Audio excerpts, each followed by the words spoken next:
Bonjour à tous et bienvenue pour ce troisième temps de culte en vidéo, en période de confinement.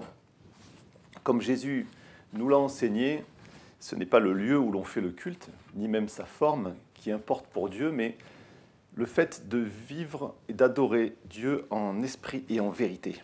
Alors, en ce dimanche des Rameaux, où que nous soyons, devant notre écran, ici même, nous pouvons accueillir Jésus-Christ, source de notre espérance, source de notre foi, de notre joie, en esprit et en vérité, c'est-à-dire d'un cœur sincère, avec foi et avec joie.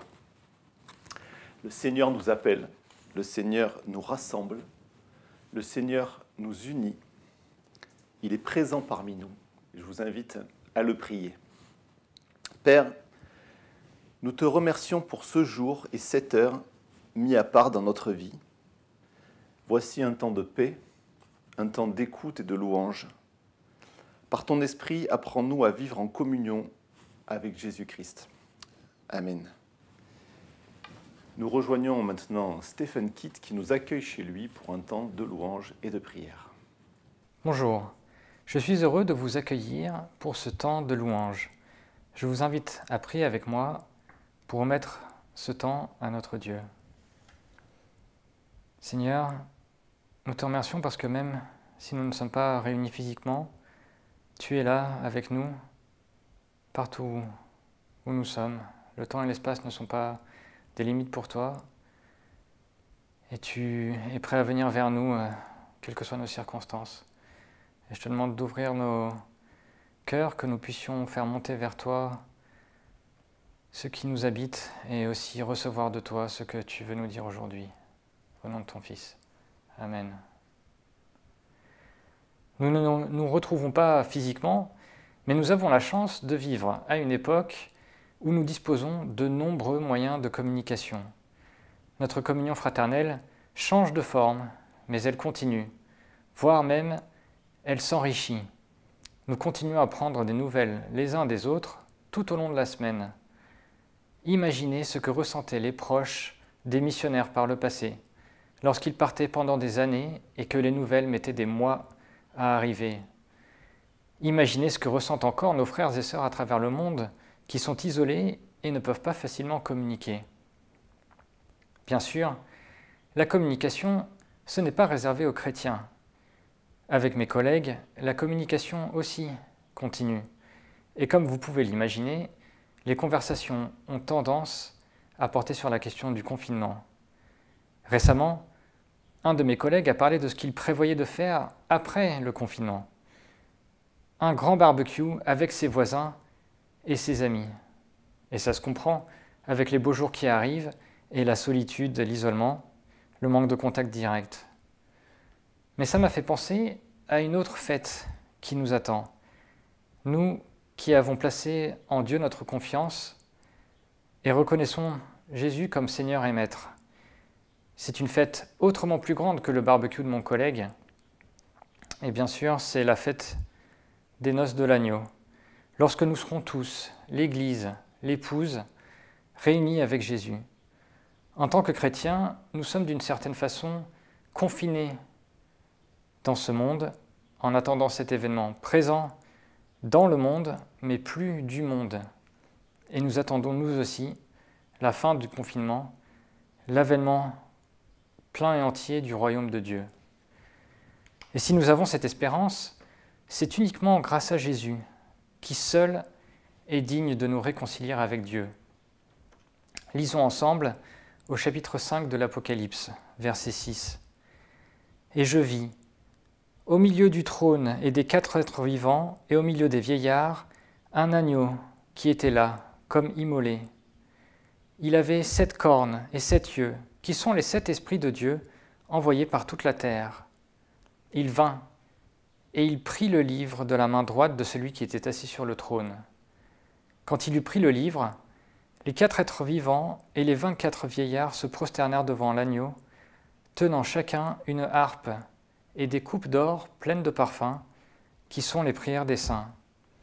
Et ils chantaient un cantique nouveau, en disant « Tu es digne de prendre le livre et d'en ouvrir les sceaux, car tu as été immolé, et tu as racheté pour Dieu par ton sang des hommes de toute tribu, de toute langue, de tout peuple et de toute nation. Tu as fait d'eux un royaume et des sacrificateurs pour notre Dieu, et ils régneront sur la terre. Je regardai, et j'entendis la voix de beaucoup d'anges autour du trône, et des êtres vivants et des vieillards, et leur nombre était des myriades de myriades et des milliers de milliers. Ils disaient d'une voix forte, « L'agneau qui a été immolé est digne de recevoir la puissance, la richesse, la sagesse, la force, l'honneur, la gloire et la louange. » Et toutes les créatures qui sont dans le ciel, sur la terre, sous la terre, sur la mer, et tout ce qui s'y trouve, je les entendais qui disaient « À celui qui est assis sur le trône et à l'agneau, soit la louange, l'honneur, la gloire et la force au siècle des siècles. » Et les 4 êtres vivants disaient « Amen ». Et les vieillards se prosternèrent et adorèrent. Chantons, nous aussi, digne est l'agneau, et avec patience.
nous as nourris, tu as rassasié nos âmes.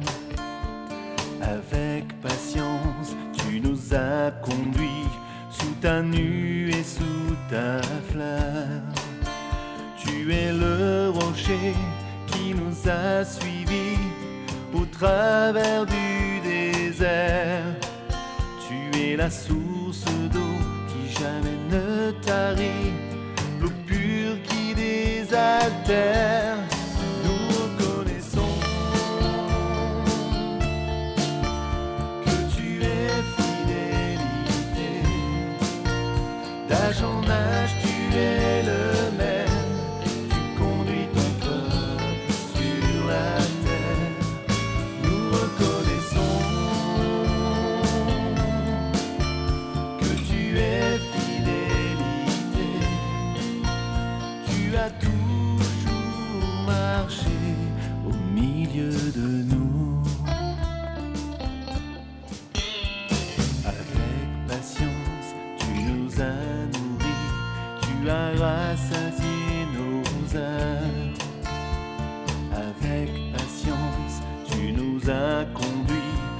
ta nuée, sous ta flamme. Tu es la parole qui nous a gardés tout au long des années. Messager de l'alliance, tu nous as pardonné. Malgré nos défaillances, nous reconnaissons que tu es fidélité. D'âge en âge, tu es le même. Tu conduis ton peuple sur la terre. Nous reconnaissons que tu es fidélité. Tu as toujours marché au milieu de nous. Avec patience, tu nous as nourris, tu as rassasié nos âmes. Avec patience, tu nous as conduits sous ta nuée, sous ta flamme. Tu es le chemin étroit resserré qui nous conduit au Père. Véritable lumière engendrée pour briller et chasser les ténèbres. Nous reconnaissons que tu es fidélité. D'âge en âge, tu es le même. Tu conduis ton peuple sur la terre. Nous reconnaissons que tu es fidélité. Tu as toujours marché au milieu de nous.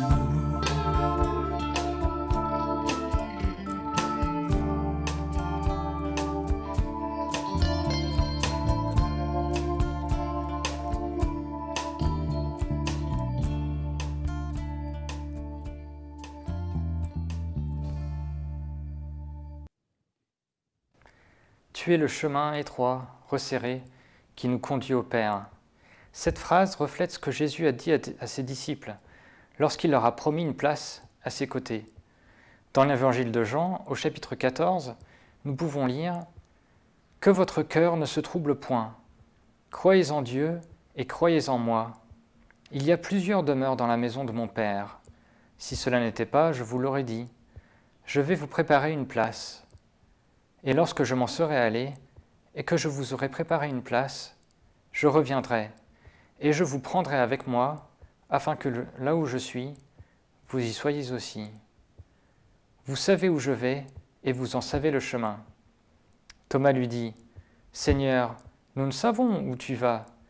Comment pouvons-nous en savoir le chemin ?» Jésus lui dit, « Je suis le chemin, la vérité et la vie. Nul ne vient au Père que par moi. Que votre cœur ne se trouble pas. » Prenons cette parole vraiment pour nous, et je vous invite à prendre quelques instants pour faire monter vers Dieu nos prières silencieuses, et que Dieu dispose nos cœurs à l'écoute de sa parole qui nous sera portée par Sylvain.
Poursuivons ensemble ce temps de culte par la méditation de la parole de Dieu.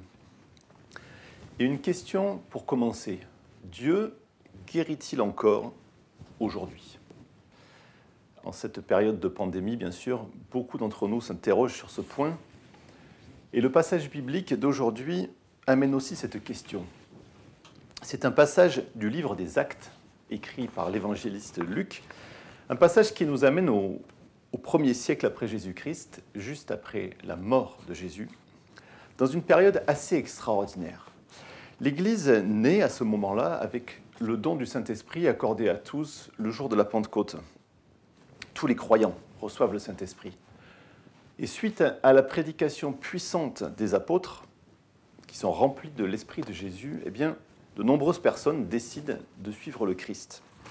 Et malgré les oppositions diverses, malgré le fait que les responsables religieux qui ont crucifié Jésus s'opposent à ce que leurs apôtres, évidemment, continuent à divulguer, à dispenser son message, eh bien, cette communauté grandit et elle vit quelque chose de fort, une vie intense, une vie enthousiasmante.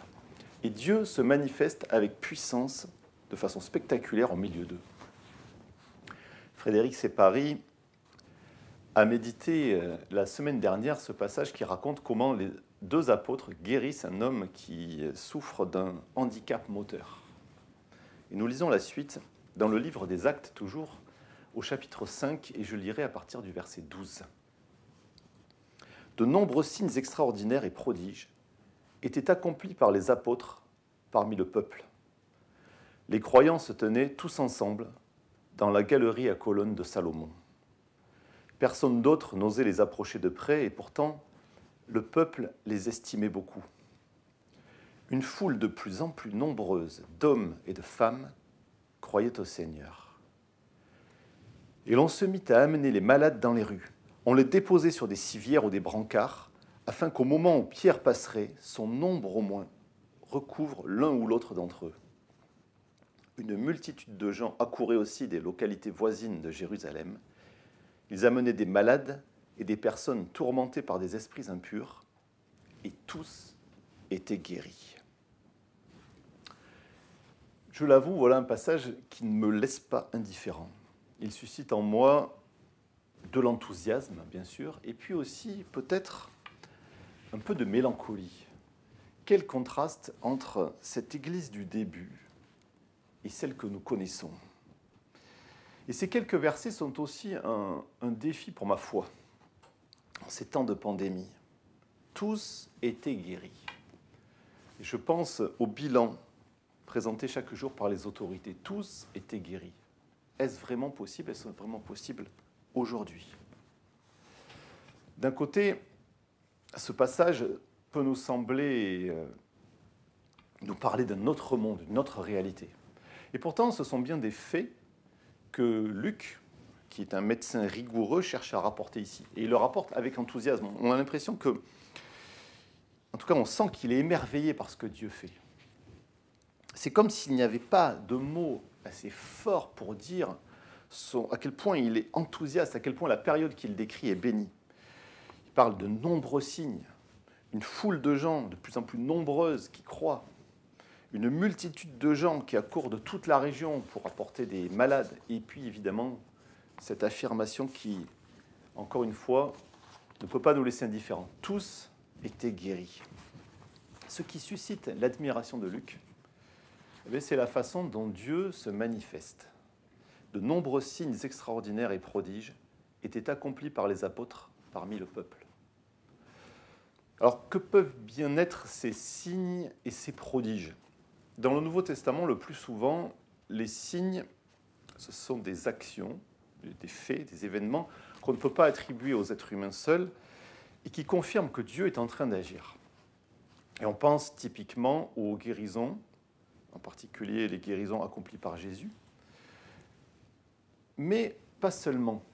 La prédication, en particulier des apôtres dans cette période du début de l'Église, fait partie aussi de ces signes. Le fait que ces pécheurs de Galilée, sans instruction particulière, puissent tenir tête théologiquement, avec sagesse, avec autorité, aux érudits de Jérusalem, aux plus grands spécialistes de la Bible hébraïque, c'est aussi un signe, ça tient du miracle. Et d'ailleurs, ça provoque pas mal de perplexité chez ces érudits-là. Le fait que ces hommes qui, peu de temps avant, étaient terrifiés, terrorisés par la perspective d'être eux aussi arrêtés, tout d'un coup parlent avec assurance, avec confiance. Des signes. Et puis le mot prodige, qui est assez synonyme, insiste lui sur la réaction attendue. Les prodiges sont là pour provoquer une prise de position de la part du public. Et la façon dont l'Église vit sa foi à ce moment-là favorise aussi cette interpellation. Luc raconte que l'Église se réunit dans les colonnes, sous les colonnes de Salomon. En fait, ça se trouve sur la place du Temple de Jérusalem. C'est une partie de cette place. On est au cœur de la ville. L'Église a pignon sur rue. Tout le monde voit ce qui s'y passe. Et Luc décrit plusieurs types de rapports. Il y a ceux qui vivent la foi. Il y a ceux qui sont touchés, qui croient et qui se joignent à eux. Il y a ceux qui sont un peu plus loin, à distance, qui respectent, qui admirent peut-être même, qui ont un peu de crainte, peut-être un peu de scepticisme. Et puis, on ne les voit pas dans la scène, mais ils vont se manifester juste après. Il y a ceux qui s'opposent farouchement, qui vont même combattre cette Église qui grandit. En tout cas, l'Église ne laisse personne indifférent. Et selon nos critères contemporains, son succès semble même total. Les membres sont unis, la réputation grandit, il y a de plus en plus de monde au culte. Elle a de l'impact sur la société. Et surtout, donc, Dieu agit parmi elles avec puissance. Réécoutons ces derniers versets. Une multitude de gens accouraient aussi des localités voisines de Jérusalem. Ils amenaient des malades et des personnes tourmentées par des esprits mauvais, et tous étaient guéris. Comment ne pas se sentir proche de toutes ces familles qui se mobilisent pour leurs malades? Il n'y a pas d'ambulance à l'époque, il faut les porter à bout de bras. C'est un effort conséquent. Mais l'Église leur apporte suffisamment d'espoir, suffisamment d'espérance pour qu'ils se mettent en route de toute la région. Il y a quelque chose qui est en train de se passer là. Alors oui, très honnêtement, ce passage me laisse perplexe. La vie de nos communautés aujourd'hui ressemble-t-elle de près ou de loin à cela? Des communautés unies, respectées même des non-croyants, des communautés qui manifestent la présence de Dieu au sein même de la ville, des communautés qui interpellent le monde et qui suscitent même de l'espérance, de l'enthousiasme, des communautés vers lesquelles on se tourne parce que Dieu est en train d'y produire des signes et des prodiges. Au premier abord, on dirait plutôt que dans la France du XXIe siècle, l'Église suscite plus d'indifférence que d'enthousiasme. Et que dire aussi de sa réputation quand on entend les médias répéter partout que c'est à cause d'une église évangélique à Mulhouse que, je cite, la bombe atomique du coronavirus a explosé en France. Difficile à entendre, n'est-ce pas? Passer d'une église enthousiasmante par laquelle tous sont guéris à une église qui apporterait la mort, le contraste est difficile à accepter. Mais en comparant notre situation à celle des Actes, la tentation serait évidemment de désespérer ou de soupirer après cet âge d'or qui serait pour toujours disparu. Il ne s'agit pas de sombrer dans ce type de travers, ni même de chercher quel secret perdu nous pourrions retrouver pour vivre cette flamme des débuts. Il me semble que ces versets nous interpellent d'une façon beaucoup plus simple en nous ramenant à l'essentiel. Cet essentiel qui est la présence du ressuscité au milieu de son Église. La présence du ressuscité dans ce monde, la présence du ressuscité vivant et agissant. Et voilà l'essentiel devant lequel Luc nous place ici. Le Christ est vivant, le Christ agit. C'est lui la véritable source de fécondité de cette Église. Et c'est encore lui la véritable source de fécondité de son Église aujourd'hui, de notre vie aujourd'hui. Et sa parole, dans ce passage, je crois, nous lance plusieurs défis à nous qui voulons vivre une foi vivante. Des défis que nous devons relever si nous voulons manifester la vie du Christ, nous aussi. Et j'ai retenu 3 défis. Le premier, c'est celui de l'unité. Les croyants se tenaient tous ensemble, dit Luc. C'est très important. Au chapitre précédent, Luc a même fait un lien entre l'unité profonde de ces chrétiens et l'action puissante de Dieu parmi eux. Et je lis dans le chapitre 4, à partir du verset 32. « La multitude des croyants était parfaitement unie, de cœur et d'âme. Aucun d'eux ne disait que ses biens étaient à lui seul, mais ils mettaient en commun tout ce qu'ils avaient. C'est avec une grande puissance que les apôtres rendaient témoignage à la résurrection du Seigneur Jésus, et Dieu leur accordait à tous d'abondantes bénédictions. » Cela me touche. Il semble que le désir de vivre sa foi et de vivre la foi ensemble soit déterminant pour que Dieu puisse agir, puisse bénir dans son Église. Chercher l'unité entre nous, au-delà même des murs de nos traditions, et au prix de concessions, au prix de l'humilité, au prix du pardon, eh bien, c'est une façon d'honorer Dieu et de permettre au Saint-Esprit d'agir librement dans nos vies, dans nos communautés. Alors, il y a là un défi pour nous. Et si nous mettions notre énergie dans cette recherche d'unité pour la gloire de Dieu, pour qu'il puisse se manifester dans nos vies, dans nos églises, au lieu de mettre notre énergie à poursuivre trop souvent notre propre gloire. Voilà un premier défi, et non des moindres. Deuxièmement, il me semble que ce passage nous invite à revoir notre compréhension de la réussite.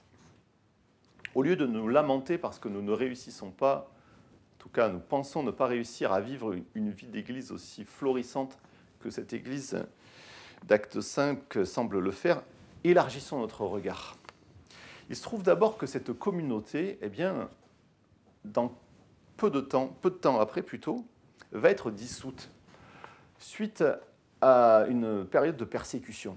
Des persécutions qui vont arriver comme une épreuve très très difficile sur ces chrétiens, une persécution qui va presque anéantir cette communauté de Jérusalem et pousser les chrétiens à se disperser dans tout le bassin méditerranéen. L'Église locale va être très affaiblie, mais l'Église de Jésus-Christ, elle, va se développer. Et ces croyants vont être même poussés en avant, ils vont grandir dans l'épreuve, ils vont être amenés à accomplir la volonté de Dieu que Jésus avait formulée au début du livre des Actes. Vous serez mes témoins jusqu'aux extrémités de la terre. Ainsi, la réussite selon Dieu prend parfois des chemins qui sont bien différents de ce que nous appelons la réussite. La réussite selon Dieu, c'est d'abord quand sa volonté est accomplie, quand les gens sont transformés en profondeur par son amour et par sa grâce. Et bien sûr, on peut parler de réussite quand quelqu'un guérit de façon incroyable alors qu'on a prié pour lui. Quand des personnes donnent leur vie à Jésus-Christ et viennent rejoindre les communautés. Quand ces communautés grandissent, quand elles rayonnent, bien sûr. Mais réussir selon Dieu, c'est aussi parfois simplement garder l'espérance dans la maladie. C'est aussi accepter de tout perdre par fidélité à l'Évangile. Réussir selon Dieu, c'est aussi mourir sur une croix par amour. Et si l'échec apparent de nos efforts d'Église était une occasion pour remettre en question nos modes de fonctionnement, nos conceptions de la réussite, réfléchir à ce après quoi nous courons, une occasion de chercher ce que le ressuscité, lui, nous appelle à vivre vraiment. Et voilà encore un beau défi pour nous que nous pouvons peut-être creuser et relever en ce temps de prise de recul forcée. Si nous prenions du temps pour réfléchir à cela dans la prière, en cette période de Pâques. Et pour finir, ce passage nous lance à tous un défi de foi, et à moi le premier. Osez croire que Jésus est bien vivant aujourd'hui, et que l'événement de Pâques me concerne directement et concrètement. Osez croire que le Christ ressuscité continue à accomplir des signes et des prodiges dans ce monde, au cœur de nos vies, avec puissance et aussi avec discrétion. Osez croire qu'il est souverain contre ce virus qui se développe aujourd'hui. Osez croire qu'il est présent dans le secret de nos maisons, dans l'intimité des chambres d'hôpital. Cette semaine encore, il y aurait beaucoup d'événements et de témoignages à apporter, mais cette semaine encore, je sais que plusieurs d'entre nous ont été témoins de la façon dont Jésus ressuscité avait agi pour eux. C'était beaucoup autour de maladies, autour d'opérations, à travers des rencontres providentielles, à travers des traitements qui fonctionnent, des opérations qui se passent bien, des paroles inspirées aussi qui arrivent au bon moment. Et je crois qu'il y aurait vraiment, oui, beaucoup de choses à partager. Peut-être que dans les temps qui viennent, ces personnes pourront venir ici ou dans l'Église en chair et en os, souhaitons-le, partager ça et raconter ce qu'elles ont vécu. En tout cas, oui, osons l'affirmer, osons le croire, Dieu est fidèle et son amour est actif. J'ai envie de dire, son amour est prodigieux.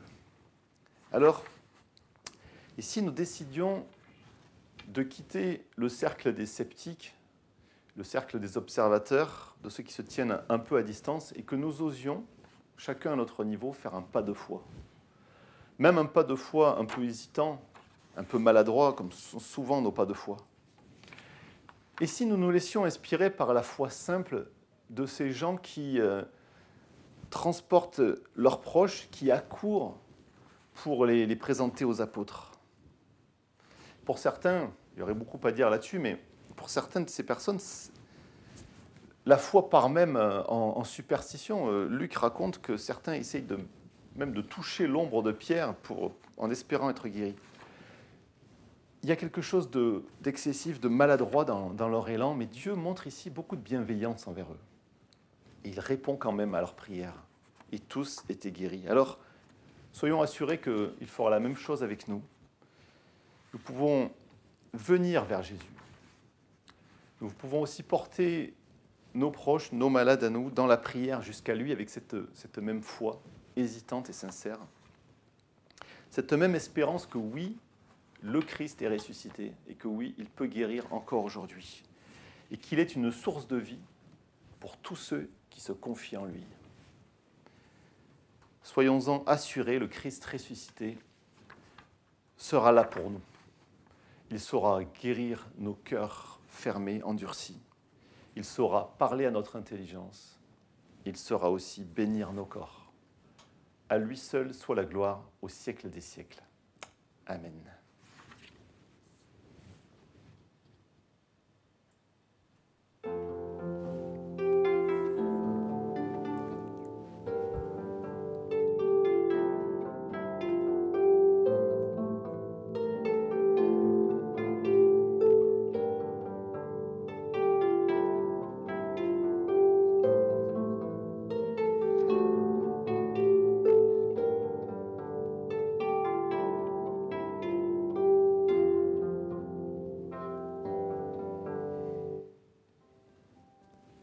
Continuons notre temps de culte par le partage de quelques annonces.